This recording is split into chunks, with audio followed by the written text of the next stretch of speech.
संभाजीराजे हजारो शिवभक्तांसह विशाळगडावर रवाना।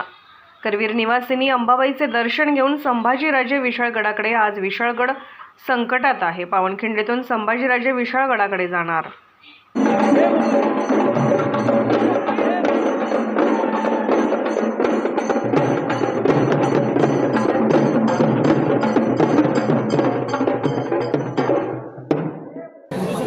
शिवाजी महाराज संकटात दीपक गुण झाले आणि तिथून सुटका करून विशाळगडला पोहोचले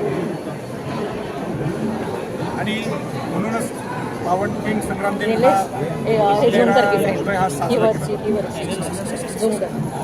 पण आज संकटात खऱ्या अर्थाने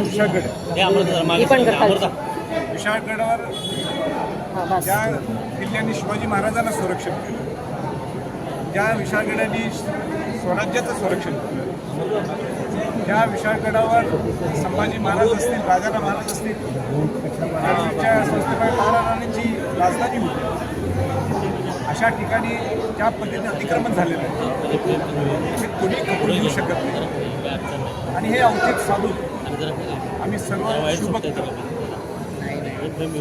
पहिला विशाळगडला शिवाजी महाराजांना वंदन करण्यासाठी, अभिवादन करण्यासाठी आम्ही सर्वजण जातो। प्रश्न आहे त्याला जे काही करायचं। मी तर एक शिवभक्त आहे आणि शिवाजी महाराजांना वंदन करण्यासाठी मला जाण्यासाठी कोणी थांबू शकत नाही आणि ह्या दृष्टिकोनातून तुम्ही सुद्धा हात खाली आजही निघालं आहे। बरंच फरक आहे। माझ्याकडं कोणी संपर्क साधला नाही, तो त्यांचा प्रश्न आहे। आमचा प्रश्न इतकाच आहे की अतिक्रमण मुक्त व्हायला पाहिजे विशाळगडचं। ज्या विशाळगडनी शिवाजी महाराजांना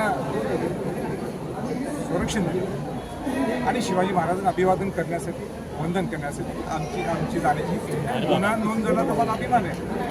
अभिमान आहे गुन्ह्याचा माझ्या नोंद झाला, पहिला गुन्हा। पण जबाबदारी ही प्रशासनाला। शिवाय सगळे शिवभक्त विशाळगडवर छत्रपती शिवाजी महाराजांना वंदन